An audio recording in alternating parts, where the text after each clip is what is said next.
The day Maude Sutton arrived in Harlan County, Wyoming, with nothing but a carpet bag, a broken wagon axle, and a dead husband's debts trailing behind her like a storm cloud, she had not planned on staying anywhere for longer than it took to sell the mule. The year was 1882, and the Wyoming Territory was no place for a woman alone in October. Everyone in the small settlement of Teller's Creek seemed to understand that except Maude herself, who stood in the middle of the muddy main road with her jaw set, and her dark eyes fixed on the horizon like she was daring it to argue with her. She was 28 years old, recently widowed, and possessed of a stubbornness that her late husband Clarence Sutton had once described as her finest and most infuriating quality. She had taken that as a compliment. Clarence had not always intended it as one. The mule, whose name was Theodore, had decided that the last quarter-mile into town was as far as he intended to travel, and no amount of coaxing, scolding, or the particular whistle that Maude had learned from her father could convince him otherwise. Theodore sat down in the road. Maude stood beside him and surveyed the situation with the same calm she brought to most catastrophes, which was to say, a calm so thorough it looked to bystanders like she might actually be made of something sterner than flesh. It was Jonas Hunter who came around the corner of the livery stable first, leading a big bay horse by the bridle and nearly walking straight into her. He was 34 years old, taller than she expected any man to need to be, with the kind of weathered face that came from spending years outdoors and not worrying much about what the sun was doing to it. He wore a brown canvas coat patched at one elbow, boots that had clearly known better days, and an expression of mild surprise that shifted quickly into something more careful and assessing when he looked at her properly. He looked at Theodore. He looked at the carpet bag. He looked at Maude. "That your mule?" he said. "He is," she said. "At least until I find someone willing to buy him, at which point he will be their problem." Jonas Hunter looked at Theodore again. The mule had not moved. He was sitting in the road with a kind of serene dignity, as though the ground beneath him was a particularly fine piece of furniture, and he had no intention of leaving it. "Where are you headed?" Jonas asked. "I was headed to Teller's Creek," Maude said. "I appear to have arrived, so I suppose I am now headed to wherever a person might get a meal and find out if there is work to be had." "There is not much work in Teller's Creek in October," he said, not unkindly. "The ranches are finishing up their autumn work, and most of the businesses are slowing down for winter." "Then I will need to find something quickly," she said, as though this were a simple problem of organization rather than a crisis. "I have money enough for 2 nights at a boarding house, if there is one, and after that I will need to have sorted something." He stood there for a moment with the bay horse shifting patient beside him, and she could see him thinking, the way men did when they were trying to decide whether something was their concern or not. Most men decided it was not. She had grown accustomed to that. "Clara Bream runs a boarding house on the north side of the square," he said finally. "She does not always have rooms, but she usually does this time of year." He paused. "I am Jonas Hunter. I run the Hunter Ranch about 4 miles east of town." "Maude Sutton," she said. She did not offer her hand, not because she was rude, but because Theodore chose that moment to stand up again without any warning and nearly knocked her sideways. Jonas caught her elbow before she could stumble into the mud, and then released her immediately, stepping back to a respectful distance as though the contact had surprised him too. "Thank you," she said. "Do you need help getting him to the stable?" Jonas asked. She wanted to say no. She was very practiced at saying no to offers of help, because accepting help often meant owing something afterward, and she had learned young that debts had a way of accumulating weight. But Theodore was eyeing the stable with an expression that suggested he might sit down again at any moment, and she had not eaten since yesterday morning, and the sky to the northwest had that flat gray color that she recognized from her years in Kansas as the color of weather coming fast. "I would appreciate it," she said. He took Theodore's lead rope from her without ceremony, gave one short click of his tongue, and Theodore stood up and walked into the stable as though he had simply been waiting to be asked properly. Maude followed, biting the inside of her cheek to keep from smiling, because the last thing she needed was to find a mule's stubbornness amusing when she had a crisis to manage. Clara Bream did have a room, a small cold one at the back of the second floor that smelled of cedar and old wool, and she charged a fair price and asked no questions, which Maude respected enormously. She ate a bowl of potato soup in the boarding house kitchen and went to bed early, listening to the wind pick up outside and trying to organize her situation into something manageable. Her situation was this. Clarence Sutton had died of pneumonia in September, leaving behind a homestead in Kansas that was mortgaged past saving, $200 worth of debts to various merchants and the bank, and Maude. They had been married for 5 years and had no children, which she had grieved privately for a long time and had gradually come to understand was simply the shape of her life. She did not blame Clarence for dying.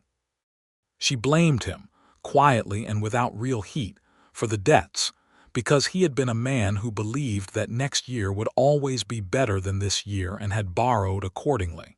She had sold everything that could be sold. The homestead went back to the bank. She kept Theodore, who had been hers before the marriage, and her mother's sewing kit, and a small bundle of her best clothes. She had heard from a woman in Dodge City that the Wyoming territory was still growing, and that work could be found there for a woman with skills, and she could sew well enough to earn a living if she could find a community large enough to need it. Teller's Creek was not that large. She understood this immediately. But she had no money to go further north to Cheyenne or further west to Laramie, and so Teller's Creek would have to do for now, because winter was coming and she had heard enough stories about Wyoming winters to know that being caught between towns when the first blizzard hit was not a risk she could survive. She did not think about Jonas Hunter at all that night. At least, she told herself she did not. The next morning was bright and cold, the kind of cold that was serious without yet being cruel, and Maude put on her good wool coat and walked around Teller's Creek with the methodical attention of a woman who needed to understand her territory. The settlement had a general store, a livery, a small bank, 2 saloons, a blacksmith, a church that also served as the schoolhouse and Clara's boarding house. There was a doctor's office that appeared to be open only on certain days when Dr. Ferris came through from the larger town of Bridger's Ford, 20 miles north.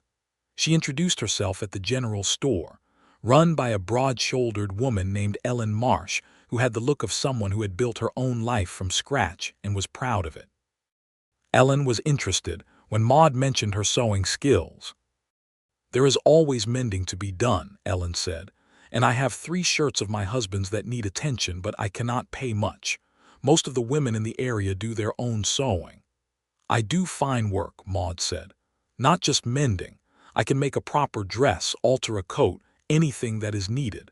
If there are ranch families nearby, their wives might want help with things they do not have time to manage themselves." Ellen looked at her with the frank appraisal that Maude had come to expect from Western women, who tended to evaluate each other on competence rather than social standing, because social standing was a luxury the frontier did not much afford. "There are a few ranches of any size," Ellen said. "The Pierce Ranch, the Dolliver Operation, and Hunter Ranch, which is the biggest outfit east of here. Jonas Hunter runs it alone since his mother passed." "I met him briefly yesterday," Maude said. "Did you?" said Ellen, in the tone of someone filing information away for future consideration. Maude bought a small amount of flour, dried beans, and salt with what she could spare, because Clara allowed her boarding house guests to use the kitchen for basic cooking, and she walked back feeling that the situation was not as impossible as it had seemed yesterday. It was merely very difficult. She was sitting in the boarding house parlor that afternoon, mending Ellen's husband's shirts on the promise of a small payment, when Jonas Hunter knocked on Clara's front door. He had clearly come in from the ranch, still wearing his working clothes, and he held his hat in his hands with the manner of a man who was not entirely sure he was doing the right thing but had decided to do it anyway.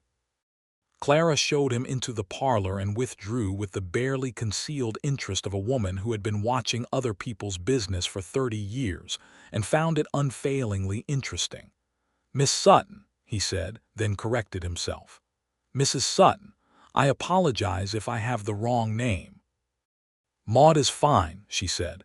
She set down the shirt but kept the needle in her hand, not threateningly but as a way of indicating that she was a working woman and his visit was an interruption, though not necessarily an unwelcome one. "Mr. Hunter, Jonas," he said. He turned his hat in his hands once. "I have been thinking about a situation at the ranch. I need someone who can cook and keep house through the winter. My ranch hand, Ezra, does most of the outdoor work with me, but there is no one to manage the house, and with winter coming I will be too occupied with the cattle to do it properly myself. My mother used to manage all of it before she passed in the spring." She looked at him steadily. "I am sorry for your loss." "Thank you," he said. He seemed to mean it simply, without performance. "I am offering a fair wage and room and board. The room is warm and the pantry is stocked. You would have Sundays to yourself entirely." He hesitated. "It is not permanent work. It would be through the winter, through the end of March at the latest, when things ease up and I can manage better." Maude considered him. He was watching her with a directness that was not rude, just honest, as though he was genuinely uncertain what she would decide and was prepared to accept either answer. "What is the ranch like?" she asked. 600 acres, he said. "A main house, 2 outbuildings, a proper barn. The house has 4 rooms and a good stone fireplace in the kitchen and another in the main room. There is a creek that runs year-round on the eastern edge of the property. I run about 200 head of cattle." "And Ezra," she said, "your ranch hand, is he a trustworthy man?" "He is 61 years old and has worked the property since before I inherited it," Jonas said. "He lives in the bunkhouse and keeps entirely to himself in the evenings. You would be safe and undisturbed." She was a widow in a strange town with $2 left, a mule she could not yet sell because nobody had come forward to buy him, and a Wyoming winter that was going to arrive whether she had prepared for it or not. The situation required honesty with herself, which she was generally capable of. "What is the wage?" she said. He named a figure. It was fair. It was more than fair, actually, and she suspected he had calculated it with care. "I would want it clearly understood," she said carefully, "that my role is housekeeper and cook, and that those are the boundaries of the arrangement." "Of course," he said, and he said it with such matter-of-fact certainty that she believed him entirely. There was nothing in his manner of a man who had alternative intentions. He seemed, if anything, like a man who was solving a practical problem and hoped she would agree to help him solve it. "All right," she said. "I will need to settle with Clara and arrange for Theodore to be stabled." "There is room in my barn," he said. "No need to pay for stabling." She nodded. "Then we have an arrangement, Mr. Hunter." "Jonas," he said again. "Jonas," she agreed. The Hunter ranch was everything he had described, and also something he had not, which was beautiful in the way that austere things are beautiful, all clean lines and open space, and the kind of quiet that is not emptiness but fullness. The main house was solidly built of timber and stone, practical to its bones, and when Jonas showed her through it she could see the places where his mother had tried to soften it. A faded blue curtain here, a hand-hooked rug there, a row of dried herbs hanging in the kitchen. She felt something catch in her chest at those details, the trace of a woman who had made a home of a hard place. Ezra Coles was exactly as Jonas had described him, a small, wiry man with a gray beard, and a way of moving around the property as though he had memorized every inch of it, which he probably had. He tipped his hat to Maude on her first morning and said, "Good to have someone keeping the house again," and that was essentially the extent of their social relationship, which suited her perfectly. She made herself useful immediately and without fuss, because that was her nature. She took stock of the pantry, which was stocked well but without organization, and she reorganized it. She cleaned the kitchen properly, and discovered that the fireplace drew much better when the flue was fully opened, which apparently no one had managed since the summer. She cooked a supper on her first evening that was, she had to admit to herself, significantly better than anything that had been produced in that kitchen for some time. Because when Jonas came in from the barn and Ezra came up from the bunkhouse, and they sat down to venison stew and fresh biscuits and dried apple preserves from the pantry, they both went quiet in the way that people do when something exceeds their expectations. "That is very good," Jonas said. "It is the least I can do," she said, "given that you have provided the pantry." "You are going to be a considerable improvement," Ezra said, without any particular flattery in his voice, just the factual assessment of a man who had been eating his own cooking for 6 months. Maude accepted this as the compliment it was. She settled into the rhythm of the ranch quickly, because she had always been good at fitting herself into the practical shape of a situation. She woke at 5 each morning and had the kitchen fire built before the cold could fully establish itself. She baked bread twice a week and made soup or stew for the midday meal, and something more substantial for the evening. She mended the curtains where they had begun to fray and washed them and rehung them, and she found that the house had good bones and responded well to care. Jonas and Ezra spent most of the daylight hours outside, bringing the cattle down from the upper pastures to the more sheltered winter range, repairing fencing before the ground froze solid, stacking firewood against the north wall of the barn.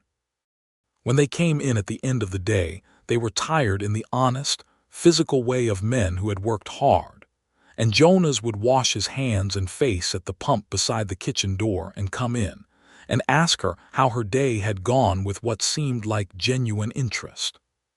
She was not accustomed to being asked.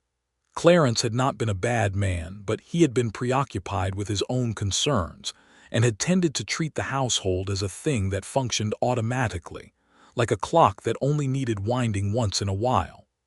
Jonas seemed to understand that the house was work, real work, and he asked about it the way he might ask Ezra about the fencing or the cattle, with attention and without condescension. She told him about the herbs she had found in the pantry and tried to identify, about the mouse she had discovered living in the space behind the woodbox and subsequently evicted, about the letter she had written to a fabric seller in Cheyenne to ask about prices, because she planned to continue sewing work through the winter even with the housekeeping. He listened to all of it. Sometimes he asked questions. Sometimes he just nodded and refilled his coffee cup and looked out the kitchen window at the last of the light fading over the grassland, and she found herself noticing the way his face was when he was relaxed, quieter than it was in company, open in a way that she did not think he allowed himself to be very often. The first big snow came in the second week of November. Maude had grown up in Kansas and knew what prairie weather could do, but Wyoming was something else. The storm came from the north in the night, and she woke to a world that had been erased and redrawn in white, the landmarks gone, the sky and the ground the same color, and the wind so loud that she could feel it through the stone walls of the house. She was up and had the fires built before Jonas came down, and when he appeared at the kitchen doorway, he stopped and looked at the table she had already set, the coffee boiling, the smell of cornmeal porridge, and he looked for a moment like a man who had been surprised by something he had almost stopped expecting. "You did not have to be up this early," he said. "The cattle need feeding before you can do anything else," she said, "and you cannot feed cattle without breakfast first." He sat down and wrapped his hands around the coffee cup, and she refilled it before he had to ask. They sat in a comfortable quiet while the storm screamed outside, and she found that sitting in the warm kitchen while the world outside lost its mind was not as frightening as it might have been, because the house was solid and she had laid in everything they needed. "Are you afraid of the winter?" he asked, not challenging her, just curious. "I respect it," she said. "There is a difference." He smiled at that, the particular smile she was beginning to recognize as his real one, the one that was not performance or politeness but actual amusement. It changed his face considerably. He was not a man who smiled easily, and when he did it was worth noticing. "My mother used to say the same thing," he said, "about everything, the winter, the cattle, the weather, the land. She had a lot of respect and not much fear." "She sounds like a woman I would have liked," Maude said. "She would have liked you," he said simply, and then looked back at his coffee as though he had said something that surprised him. She went to town with him the following week, when the snow had settled and the road was passable. He drove the wagon and she sat beside him with a list of things needed from the general store, and they talked about the route and the weather and whether Ellen Marsh's husband had recovered from the illness that had kept him in bed. And it was an entirely ordinary conversation between two people who worked in proximity to each other, and yet she was aware of a warmth in it that was not entirely ordinary. There was an ease between them that she had not been expecting. She had anticipated formality, the careful distance of an arrangement between a widowed employer and his hired housekeeper. What she was finding instead was something more like companionship, which was a thing she had not realized she missed until it was being offered to her. Ellen Marsh welcomed them both into the store with the expression of a woman who had noticed something and was being very careful not to say so. Maude bought the things on her list and also a bundle of blue calico that she intended to make into a new dress, because her own had been washed too many times and the color had gone gray, and she had earned enough from her mending to justify the expense. Jonas paid for the ranch supplies without drama and loaded the wagon, and they stopped at the small post office where a letter was waiting for him that he pocketed without opening. He was quiet on the drive back. Not unhappy quiet, she thought, just thinking quiet, and she let him think. After a while he said, "The letter is from my brother. He lives in Colorado now. He wants to know if I am interested in selling the ranch." Maude looked at him. "Are you?" "No," he said. "I am never interested in selling the ranch." He said it without anger, just as a fact. "My father built this property with 30 years of work. I have been running it for 8 years. It is the only thing I have ever wanted to do." "Then why does he keep asking?" Jonas flicked the reins gently and the horses adjusted their pace. "Because he thinks I am too stubborn to know when I am beaten. He thinks a man running 600 acres alone is too beaten to know it." He glanced at her briefly. "I am not beaten." "No," she said, "you are not." He looked at her again, more directly this time, and she realized she had said it with more conviction than she had intended to, and she looked back at the road ahead with a very composed expression on her face. December arrived slowly and then all at once, the way it always did in the Northern Territories. The days were short and the nights were very long, and the cold settled into the world with the kind of permanence that made you stop thinking of warmth as the natural state and start thinking of it as something you maintained through constant effort.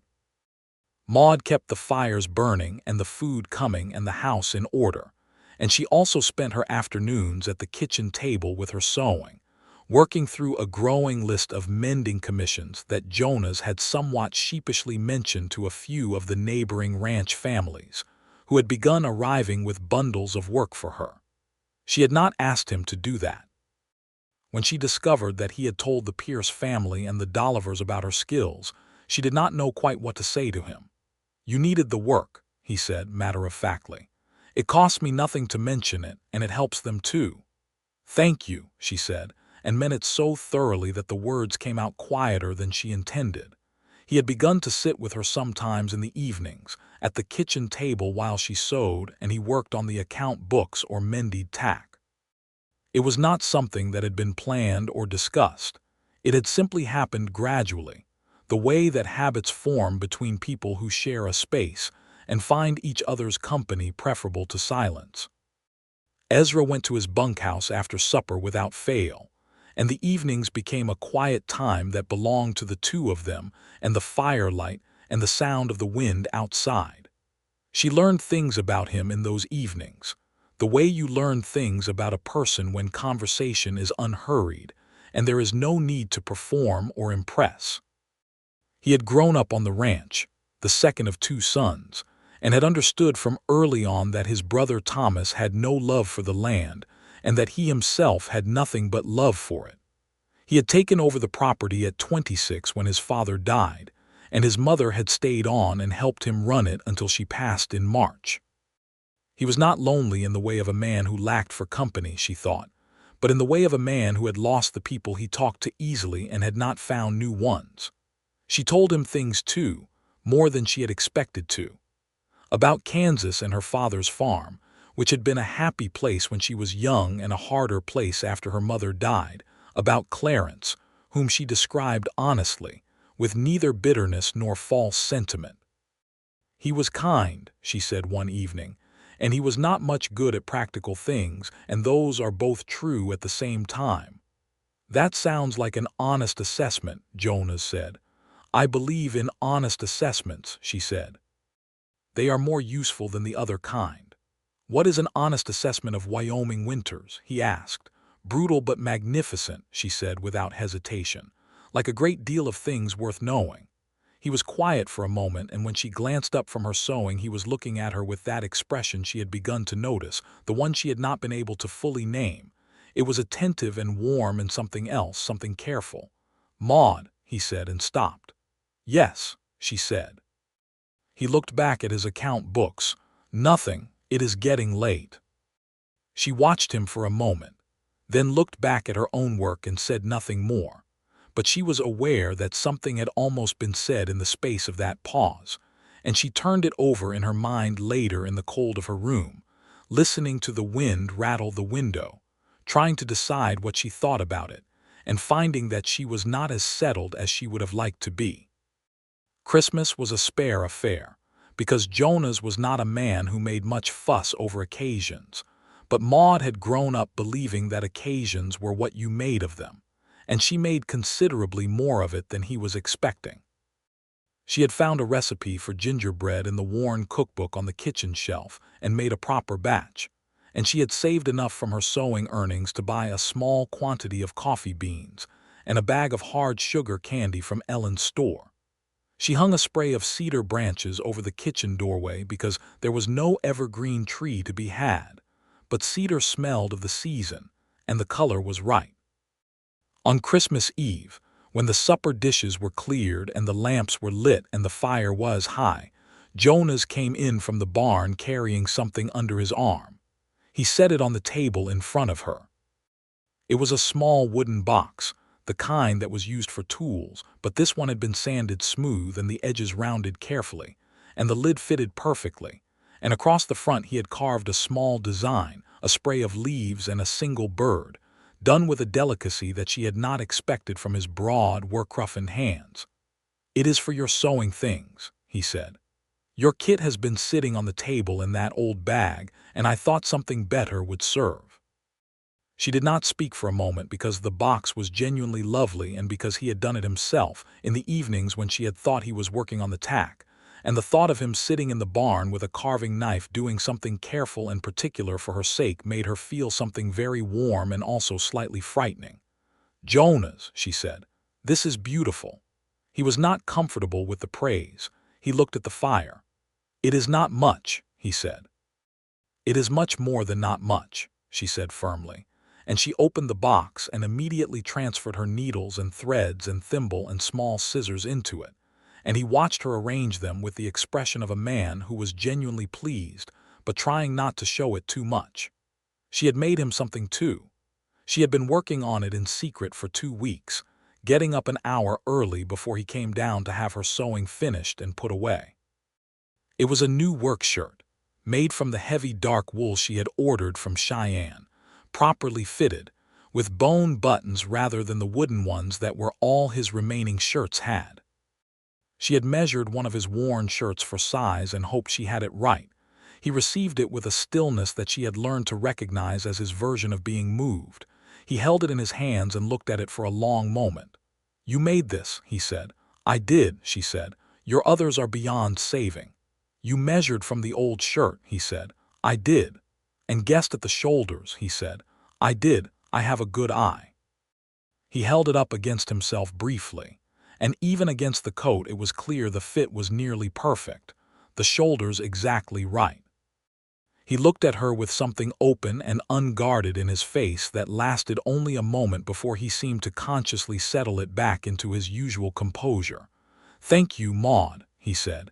It is the finest shirt I have ever owned. "It is a work shirt," she said. "Do not treat it like a Sunday coat." "No, ma'am," he said, with that real smile of his, and she smiled back, and they ate gingerbread and drank strong coffee while the Christmas night howled outside, and she thought that there were many worse ways to spend a holiday. January was the cruelest month. The thermometer that hung outside the kitchen window dropped to temperatures she had never seen in Kansas, and twice a week for 2 weeks straight they woke to blizzard conditions that made it impossible to see the barn from the house. Jonas and Ezra managed the cattle through the worst of it with a grim efficiency that she watched from the kitchen window with something close to awe, because the work they did in those conditions was physically brutal, breaking ice on the water troughs, hauling hay to the sheltered pens, moving cattle that got themselves stuck against drifts. They came in from those sessions half frozen and silent with exhaustion, and Maude had hot food and dry towels ready without needing to be asked. One evening Jonas came in from an especially brutal day to find that she had heated the flat iron and warmed his extra socks on the stovetop rack, and he sat down at the kitchen table and pulled off his frozen boots, and she handed him the warmed socks without comment, and he pulled them on and wrapped both hands around the coffee she put in front of him and was quiet for a while, and then he said, "Maude, I do not know how I managed before." It was a simple statement, and she chose to take it simply. "You managed," she said, sitting down across from him with her own coffee. "People manage, they just manage better with help." "That is a generous way to put it," he said. "It is an accurate way to put it," she said. "You ran this ranch through last winter without help and you came through it. You just came through it harder than you needed to." He looked at her over his cup. The kitchen was warm, the fire very high, and the lamplight was doing something to the planes of his face that made him look younger than his 34 years, or perhaps just less guarded. "You are a practical woman," he said. "Thoroughly," she agreed. "I mean it as the highest compliment I know," he said. She met his eyes across the table and was aware again of that current between them, the thing she had been carefully not naming for weeks, the warmth that was more than the warmth of a kitchen fire. "I take it as such," she said, and she did. In February, the weather gave them 3 days of relative mercy, cold but not brutal, and Jonas suggested she might want to ride out on the property if she felt up to it, because she had not been beyond the yard since Christmas, and he thought she might appreciate seeing the land. She said she would, and he saddled a gentle mare named Sally from the small string of horses he kept, and they rode out together in the bright cold air across the snow-covered fields. The ranch in winter was something she had not fully seen from the kitchen window. Under the snow, the grassland rolled and shifted in long undulations toward the eastern hills, and the creek that Jonas had mentioned ran dark and quick between its ice-edged banks, the sound of it clean and constant. The cattle were gathered in the lower pastures, their breath rising in clouds, and they moved with the slow, patient authority of animals that understood that the cold was temporary, and the grass beneath the snow was real. She rode beside Jonas and said very little, because the landscape seemed to require attention rather than commentary. He seemed to understand this and was quiet too, and it was an entirely comfortable shared silence, the kind that exists between people who have stopped needing to fill space. They stopped at the top of a low ridge that looked out over the whole property, and he pointed out the boundaries, the eastern hills where the property ended, the creek, the cluster of cottonwoods to the south that marked the old homestead site where his father had first settled. "This will all be grass in 2 months," he said. "Green grass all the way to those hills." She looked at it. She could see it the way it would be, the way the snow was a temporary state rather than a permanent one, life held in suspension underneath all that white. "It is a beautiful property, Jonas," she said. "My father chose well," he said. "He had an eye for land." "So do you," she said. "I have watched how you look at it. You know every piece of it." He looked at her, and for a moment he seemed to be on the edge of saying something, and then he looked back at the land, and whatever it was stayed unsaid, but she felt it in the air between them as clearly as she felt the cold. It was on the ride back that she understood, with the clarity that comes from honesty with yourself, that she was in love with him. It was not a comfortable realization. It was, in fact, the most inconvenient thing she could imagine, given that she was his hired housekeeper through March, and then presumably she would leave and go wherever the next thing was. And he was a man who had not said anything that could be taken as more than the natural warmth of a person who was decent and good, and she had no reason to believe that what she felt was anything but one-sided. She filed this information away in the same manner she had always filed inconvenient information, behind the practical concerns of the day, and she went back to cooking his suppers and mending the neighbors' shirts and sitting across from him at the kitchen table in the evenings, and she did not permit herself to dwell on it, except that she was very aware of him now in a way that she had not permitted herself to be before. The weight of his presence when he came through a door. The sound of his voice when he spoke to Ezra out in the yard. The particular way he had of passing something to her, a cup, a letter, the salt at the table, with a care that was just slightly more than necessary, a slight moment of attention that might have meant nothing or might have meant a great deal. One evening she was sitting at the kitchen table when she heard Ezra's voice outside, raised more than usual, and then Jonas's voice, lower and firm, and then silence. A few minutes later Jonas came in with a piece of paper in his hand, and his expression flat in the way she had learned meant he was controlling something. "What has happened?" she asked. He sat down and put the paper on the table. "A letter from the bank in Bridgers Ford. They are asking about the mortgage. My father took one out 12 years ago and the terms are coming due in full in May. I have been making the interest payments, but the full amount is considerable." She looked at the letter. The figure was significant, not ruinous but requiring the kind of resources that a rancher operating on one set of hands in a rough winter had difficulty assembling quickly. "What are your options?" she said. He rubbed the back of his neck. "I can sell cattle in the spring, which I plan to do anyway. If the prices hold, it should cover it. If they do not hold, I will need to do something else." "Such as?" she said. He was quiet for a moment. "My brother has offered to buy in as a partner before at a price that would pay the bank and give me operating capital, but it would mean giving up half the property ownership." He said it as though it were a physical pain. "I do not want to do that." "No," she said quietly.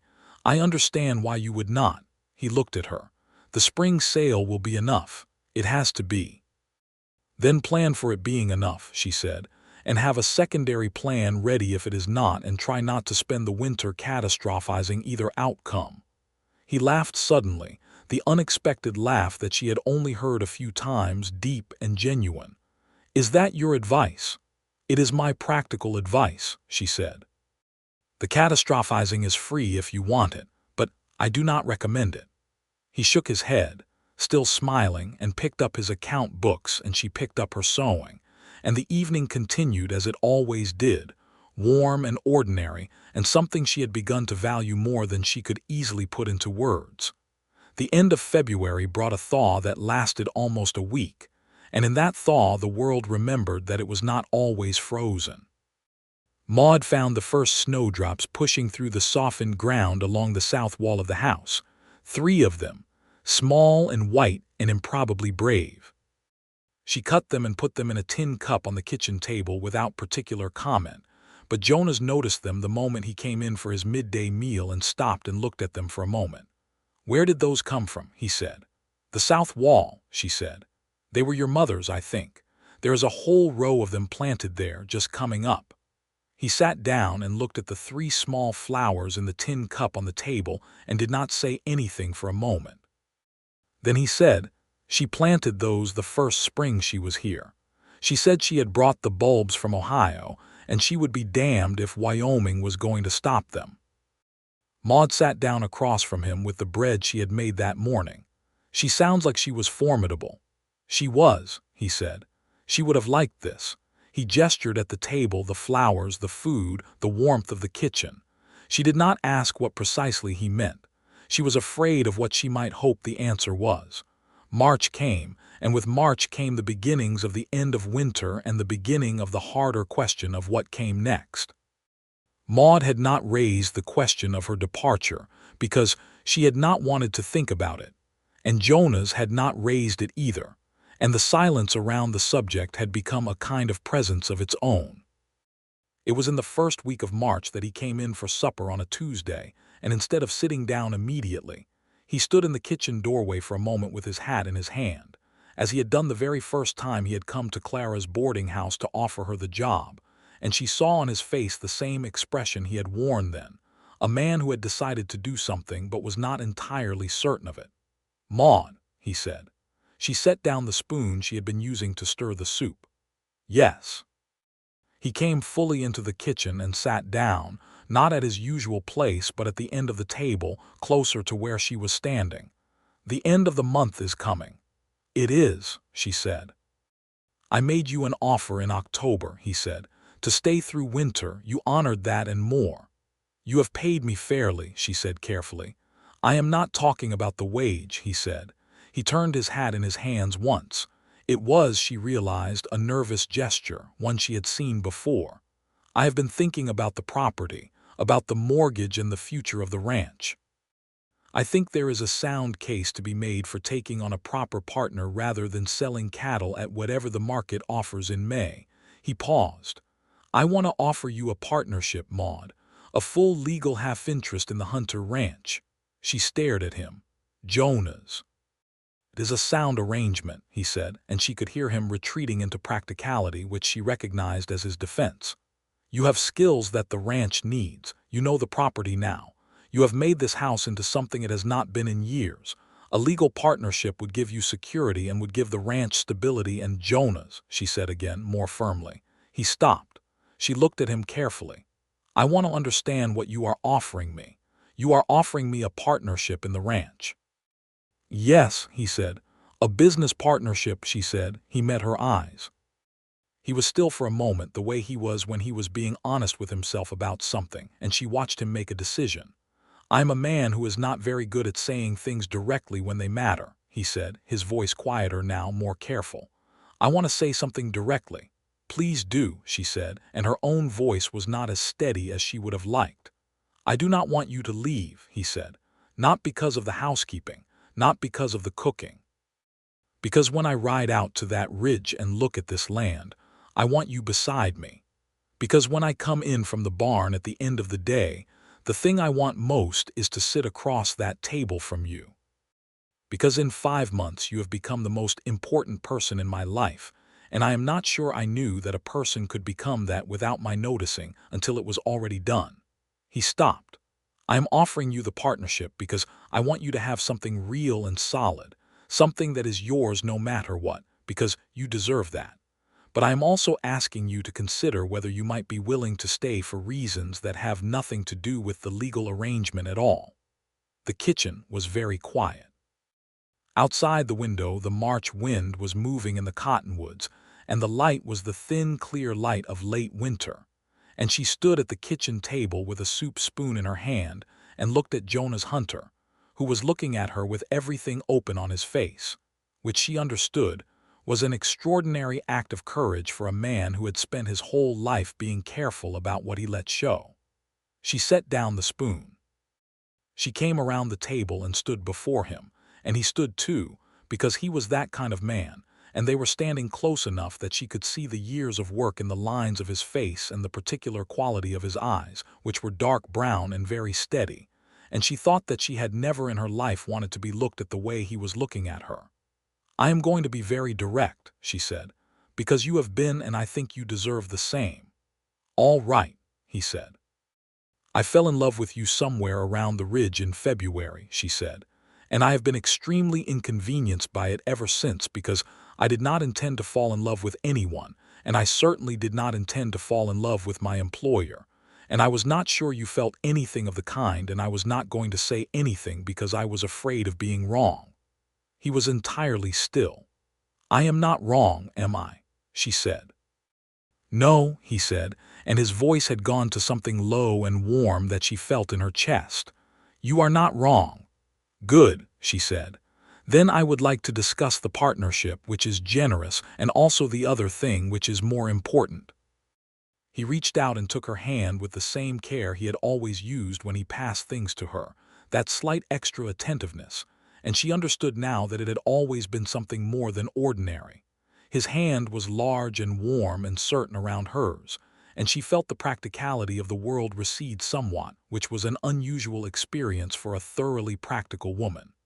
"The other thing," he said. "Yes," she said. "I would like to talk about what comes next. What you are hoping comes next. I would like to court you properly," he said, "if you will allow it, and if the courtship goes as I hope it will, I would like to ask you to marry me." "That is a great deal to put into a spring plan," she said, but she was smiling. "I am an optimistic planner," he said.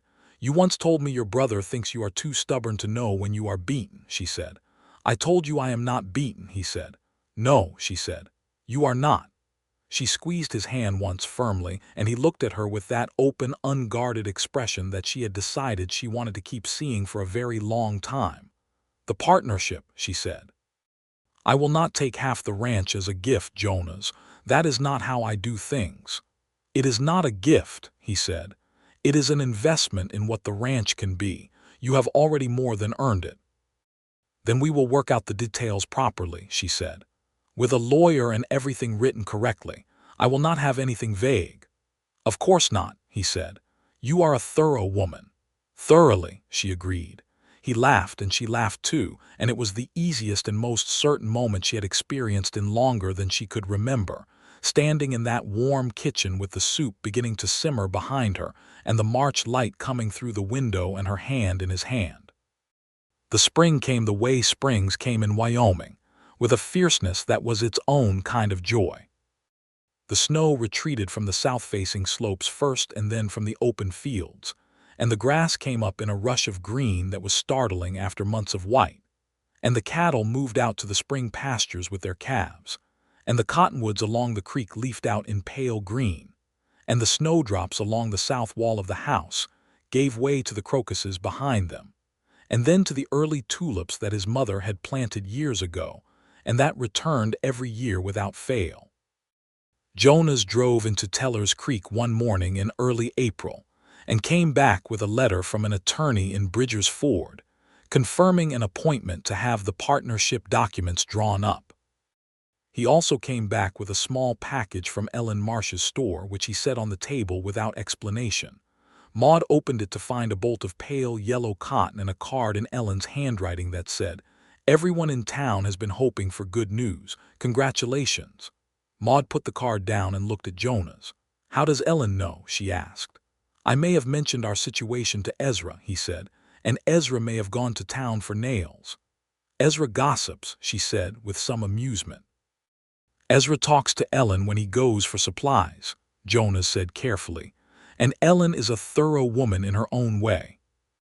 Maude picked up the bolt of yellow cotton and thought it was exactly the right color for spring, and she felt a warmth toward Ellen Marsh and toward the whole small community of Teller's Creek that surprised her with its depth, because she had arrived here as a stranger 5 months ago with nothing but a mule and a carpet bag, and somewhere in the winter she had become something else entirely.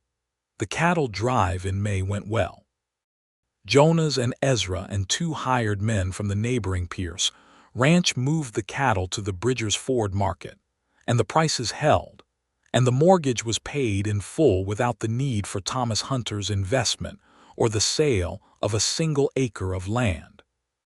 Jonas came back from Bridger's Ford looking lighter than she had seen him in months, and he came into the kitchen and told her the mortgage was cleared, and she said, "I knew it would be," and handed him a cup of coffee, and he took it and reached out and tucked a strand of her hair back from her face with one finger, very gently, and she leaned into the touch for just a moment before she went back to the bread she was shaping. "I have something for you," he said. She turned. He set a small box on the table, old and worn at the corners. He opened it.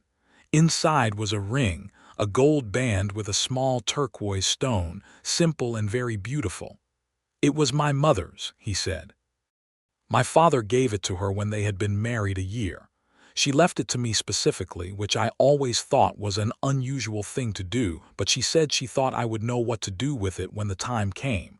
He looked at the ring and then at her. The time has come. She looked at the ring. She looked at him. There was nothing in her chest that resembled inconvenience anymore.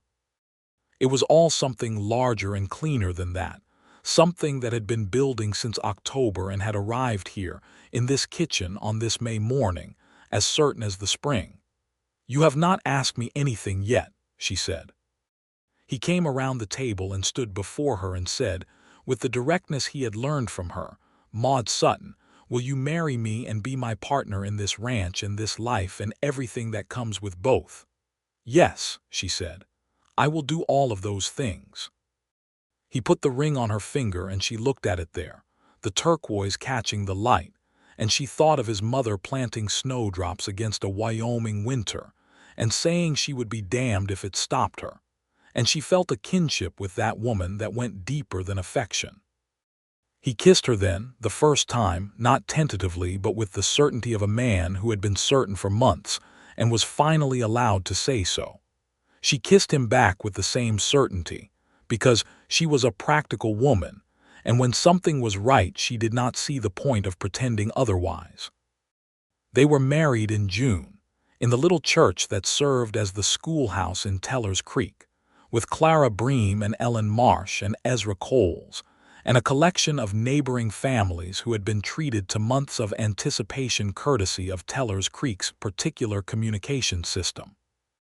The day was clear and warm, and the prairie grass was fully green, rolling away from the town in every direction, and the sky was the high, wide blue of a Wyoming summer. Maude wore the yellow dress she had made from Ellen's fabric, with a spray of wildflowers from the meadow along the creek, and she walked into the church on her own because she had no one to walk her in and did not particularly need anyone. She walked in with the same steady composure she had brought to the muddy road in October when she had arrived with a stubborn mule and $2, and when she reached Jonas at the front of the church, he looked at her the way she had known for some time that he looked at her, with everything open and certain. "You look beautiful," he said quietly, before the ceremony began. "You look like a man wearing his best shirt," she said.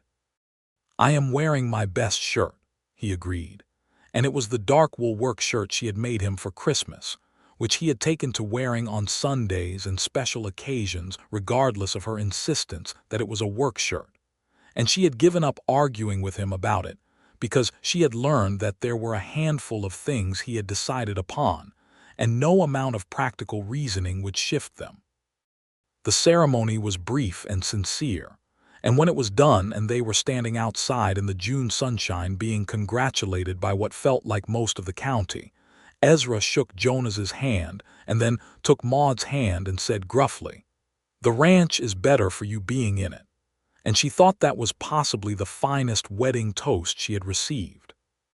The partnership documents had been signed a month earlier, properly drawn up by the attorney in Bridger's Ford, giving Maude a full legal half-interest in the Hunter ranch and everything on it.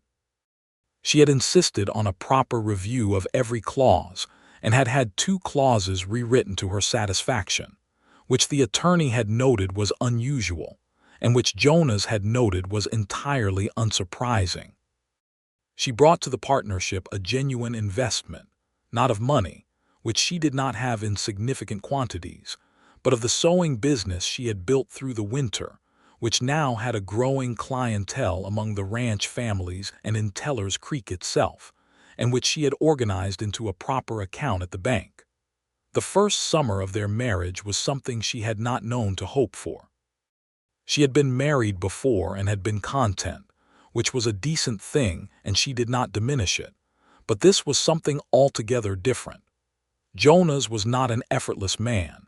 He was private and sometimes difficult to read, and he had opinions about cattle management that he held to with the tenacity of a man who had learned from hard experience. But he was attentive and honest and funny in the particular dry way she had come to love, and he treated her as an equal in everything, in the household decisions and the ranch decisions both, which was not universal among men of the time, and which she valued more than she generally expressed. She expressed it one evening in August when they were sitting on the porch after supper watching the light fade over the grassland, a habit they had developed as the evenings grew warmer. "You know what I appreciate most about you," she said. He glanced at her. "What is that?" "You have never once made me feel that my judgment is worth less than yours," she said. "About anything." He was quiet for a moment. "Your judgment is generally better than mine," he said. "I am not in the habit of discarding useful resources," she laughed. "That is a very practical way to describe a marriage." "I told you I was an optimistic planner," he said. "I did not say I was a poet." She put her hand over his on the arm of the chair. He turned his hand over and held hers, and they sat in the good quiet of the summer evening. And she thought that October felt like a very long time ago and also like yesterday, and that she was grateful for a stubborn mule and a broken wagon axle, and the particular combination of circumstances that had landed her in a muddy Wyoming road in front of this man. They went back to Teller's Creek for the 4th of July celebrations, which the town took seriously and organized with considerable ambition given its size.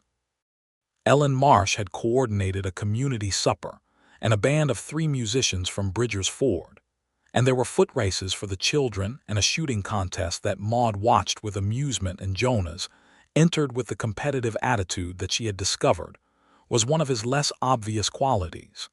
He did not win, losing narrowly to a rancher named Gabe Pierce, who had been shooting competitively since before Jonas was born, and who accepted his victory with irritating modesty.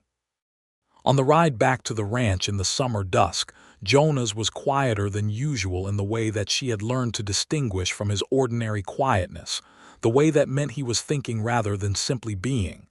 "What are you thinking about?" she asked. "The future," he said. "The ranch, what it could be." "Tell me," she said. He laid out a plan that he had clearly been developing for some time, a plan for expanding the cattle operation over the next several years, purchasing additional grazing rights from the territory if they could be had, building a second barn, and possibly hiring a second full-time hand in addition to Ezra as the herd grew. He talked about it with the focused energy she had come to associate with things he cared about deeply.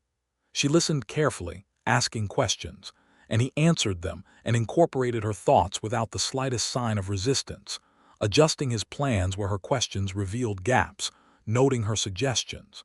By the time they reached the ranch gate, she had contributed 3 ideas that he had called good, and they had the outline of a 5-year plan between them. "We could also expand the sewing operation," she said. "Ellen thinks there is enough demand from the ranches in this area to justify taking on a girl to help with the volume." "Do it," he said immediately. "You do not want to think about it," she said. "I have thought about it," he said. "I think you know better than I do what that business needs. Do what it needs." She took on a young woman named Polly Dawes in September, the 16-year-old daughter of a homesteader family east of town, who had nimble fingers and a good eye for color and needed the work as much as Maude had a year before. Polly came to the ranch 3 days a week and sat at the kitchen table with Maude, and they worked through the commissions together. And Polly was cheerful and hardworking, and had a gift for the fine detail work that Maude was increasingly too busy to do herself. She paid Polly a fair wage, which she calculated with the same care Jonas had shown when he had named his offer to her in October, and Polly took it with the same matter-of-fact gratitude. The autumn of their first married year brought with it the particular sweetness of familiarity. They knew each other's rhythms now, the way you know the rhythms of someone you have lived alongside through a hard winter and come out the other side with. She knew that he was difficult to talk to before his second cup of coffee, and that he needed to check on the cattle before he could relax at the end of the day, and that he slept lightly and woke easily and lay very still in the mornings until he decided to get up, which she found endearing in a way she had never anticipated finding such a small thing.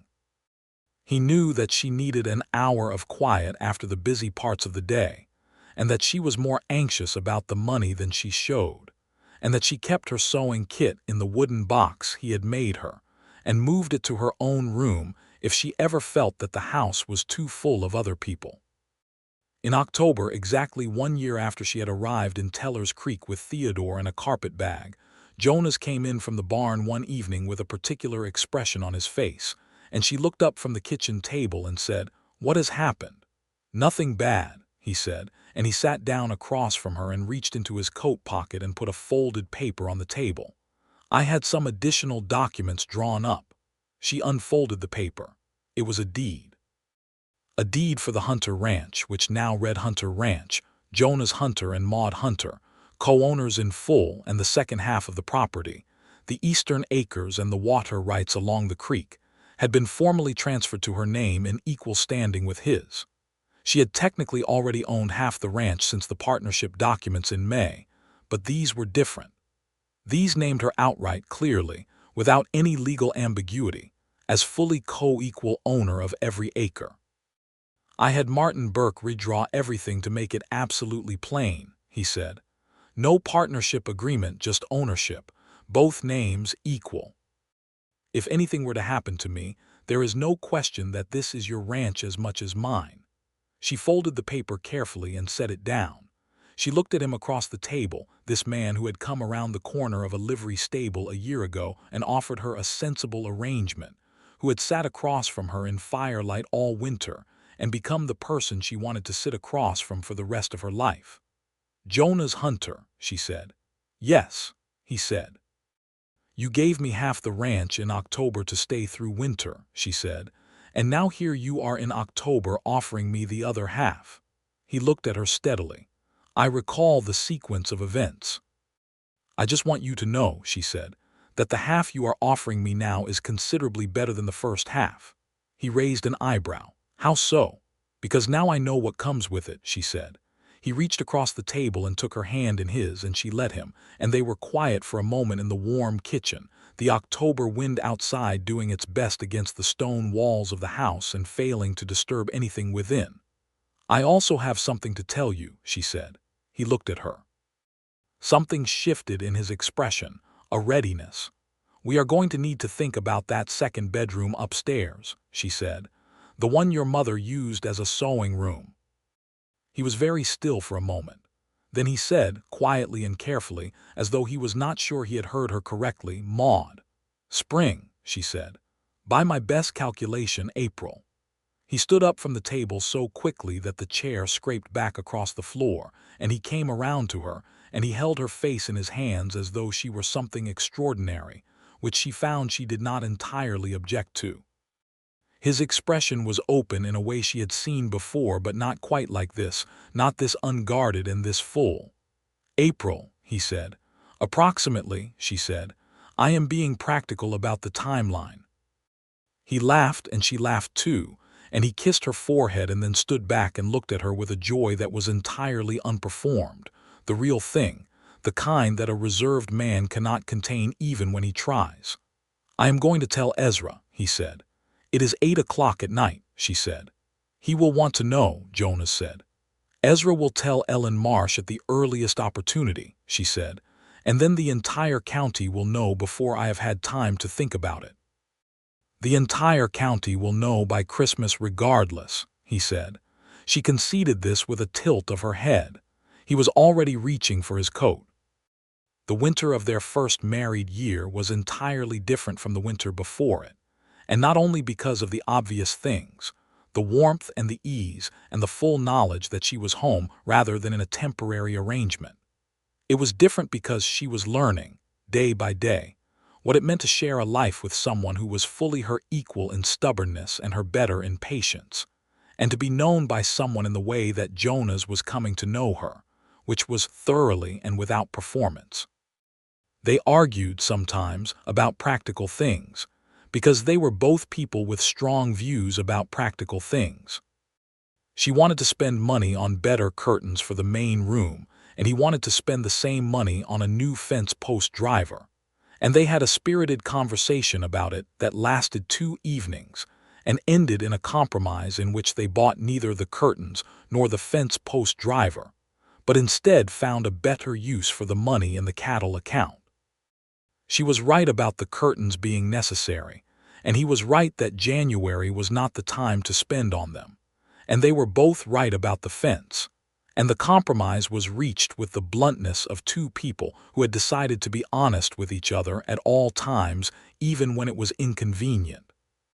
Ezra had told Ellen by the end of October, exactly as Maude had predicted, and Clara Bream had brought over a gift of baby blankets she had clearly been working on for some time, which suggested to Maude that Clara had suspected before she had said anything.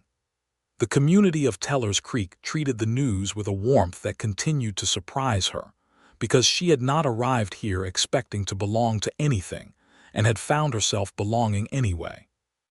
Polly Dawes came to the ranch through the winter as usual, and she and Maude worked through the commissions and talked while they sewed, and Polly had begun to show a real instinct for the business side of the work, noting which families were likely to need new garments in the spring, and which materials were worth stocking in advance. Maude let her take more responsibility than she had originally planned, partly because her own energy was inconsistent through the early months of the pregnancy, and partly because Polly was genuinely good at it and deserved the trust. Jonas noticed that she was less vigorous than usual in the early weeks and did not comment on it in the way that would have annoyed her, which is to say he did not fuss. He simply adjusted, taking on small things that had been hers without making a performance of the taking. She noticed and was grateful and told him so directly, because she had learned that telling him things directly was the best approach with him. "I am not fragile," she said one morning in December. "I am just somewhat slower for the moment." "I know you are not fragile," he said. "You are the least fragile person I have met. I am just pulling my weight." "You always pull your weight," she said. "Then nothing has changed," he said pleasantly, and went back to his breakfast. She thought that she loved him very much and that it continued to be the most inconvenient and most worthwhile fact of her life.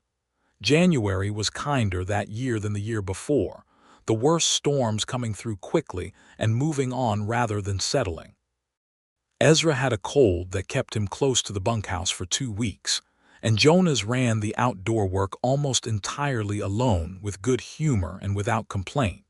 And Maude made the particular chicken broth that her mother had made for illness, and carried it out to the bunkhouse in the cold every day until Ezra was on his feet again.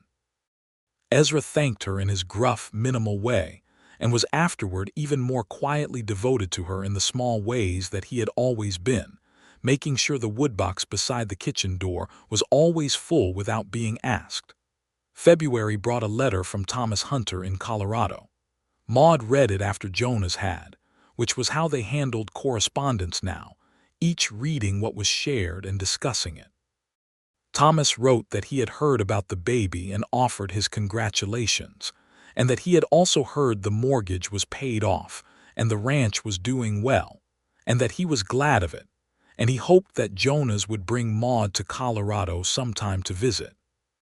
It was a warmer letter than the previous one she had heard described, and she thought that Jonas Hunter was perhaps not as difficult as Jonas sometimes implied, just a man who had chosen a different life and occasionally forgot that this did not make his brother's life the lesser choice. "You should write back," she said. "I will," Jonas said.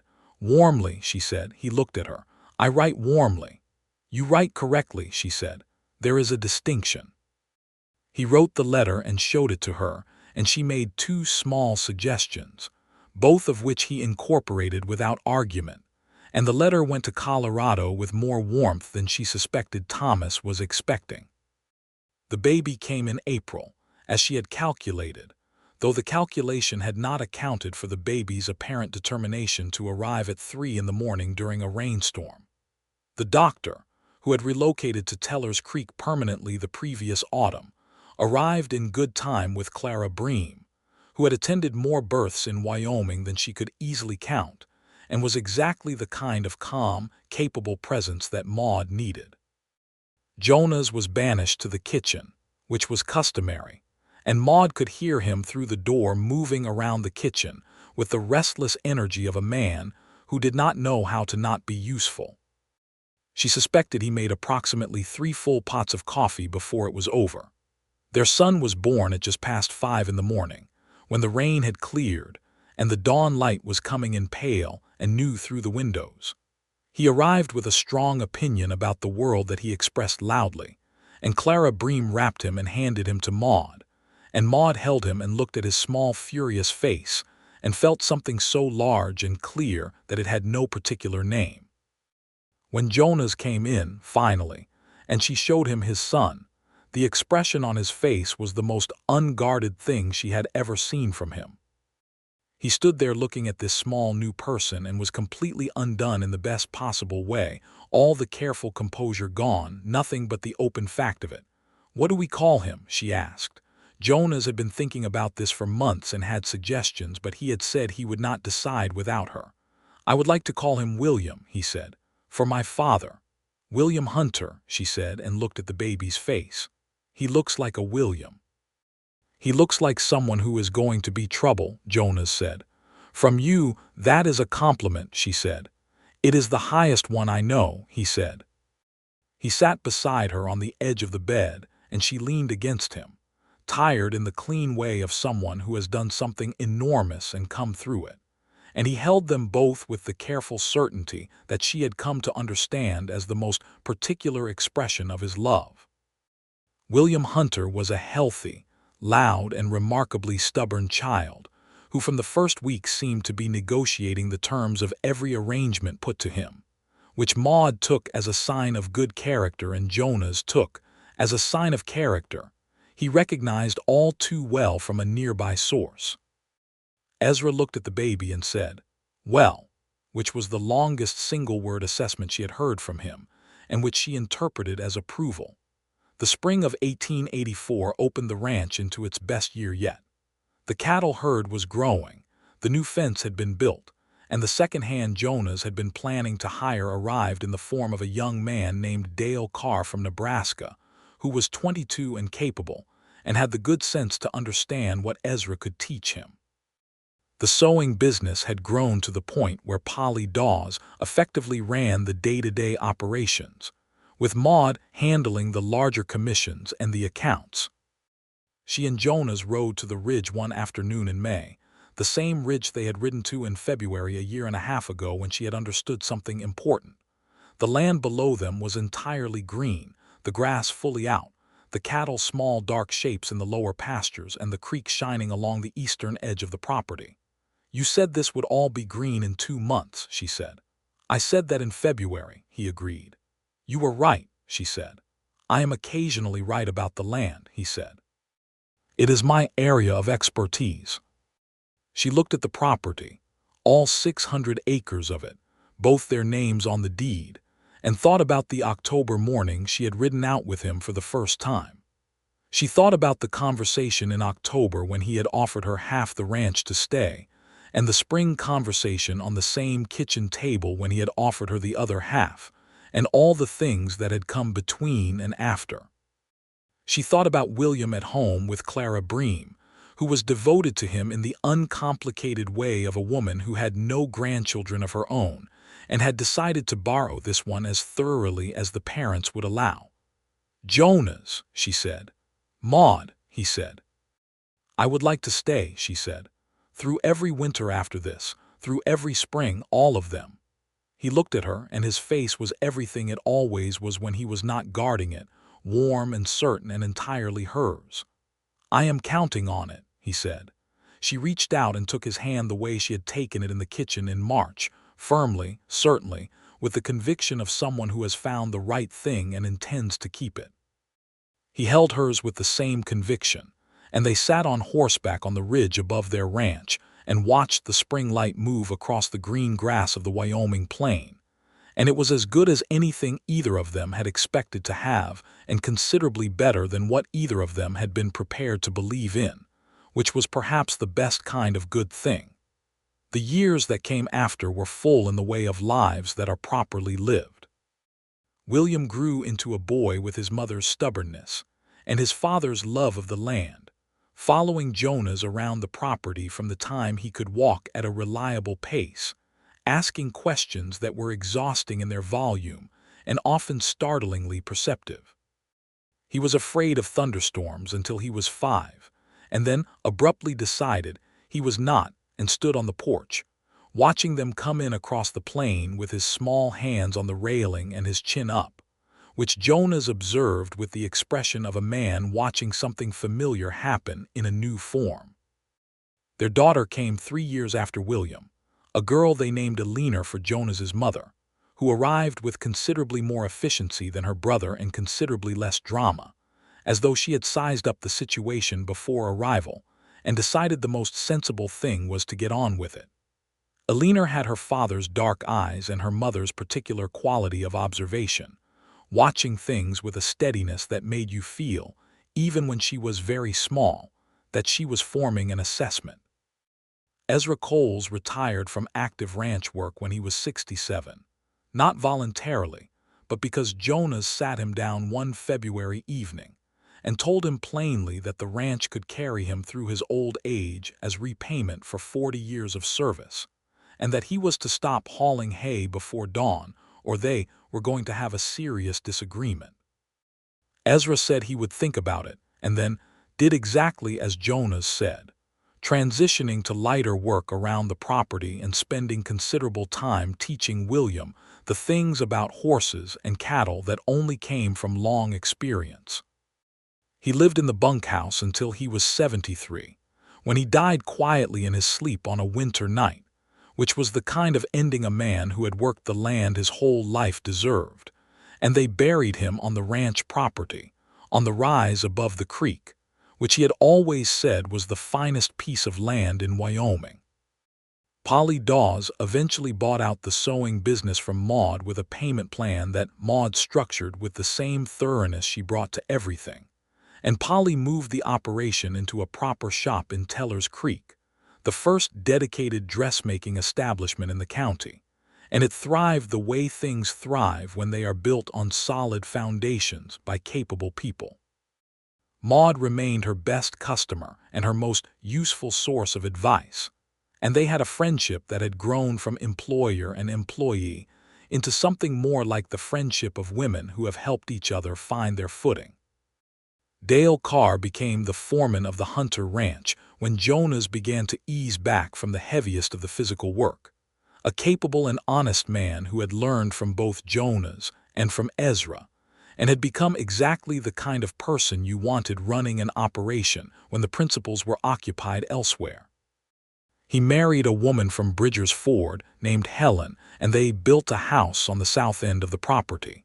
And Helen and Maude developed the easy alliance of two women who understood each other's practical circumstances.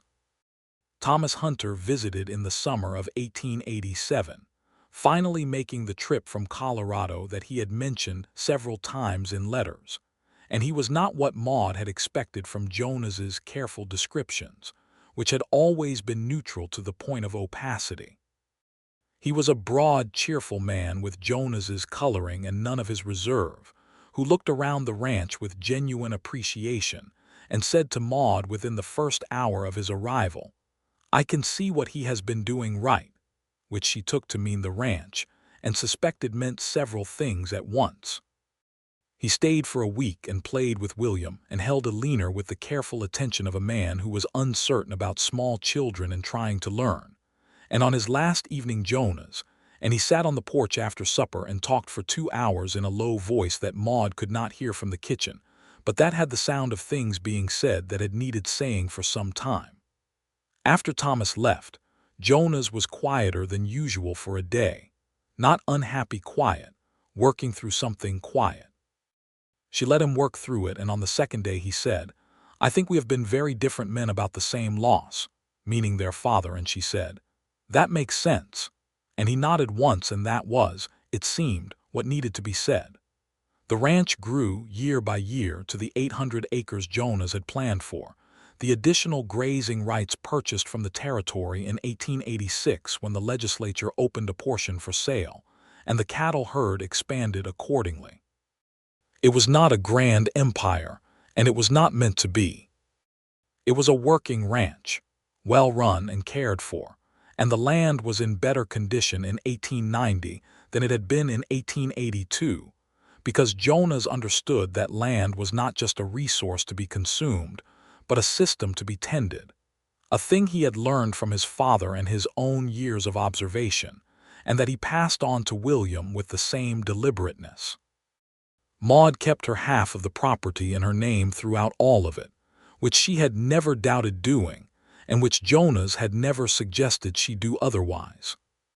She managed her portion of the ranch accounts with the thoroughness that had always been her particular gift, and they reviewed the accounts together every month as they had since the beginning, two people with equal stakes and equal voices, which was not how most ranches ran in Wyoming territory, but was the only way that had ever made sense to either of them.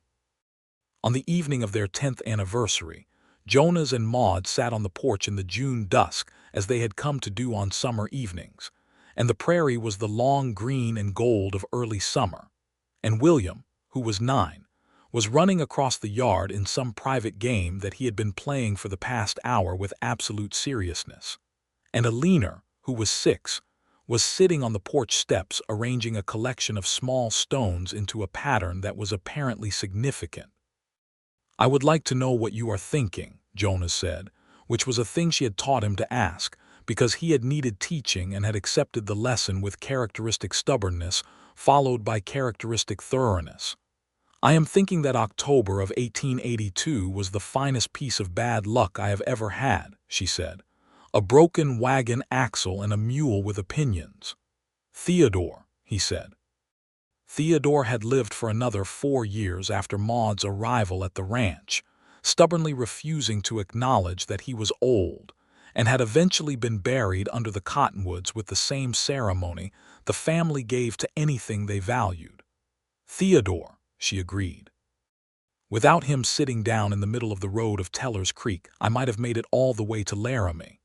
"Would that have been worse?" he asked. She looked at him. His face was weathered and familiar and entirely dear to her, 11 years older than the face she had first seen coming around the corner of a livery stable, and better for it, she thought, the way things that are well used become better.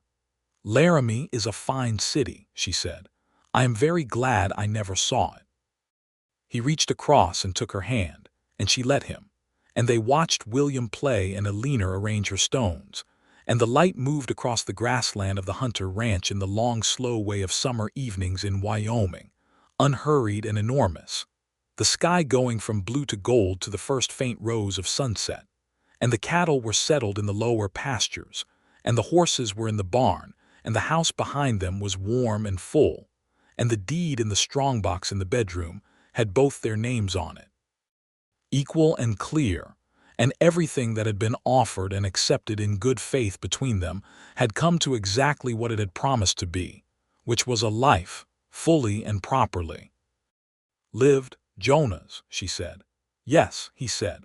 "Thank you for needing a housekeeper in October," she said.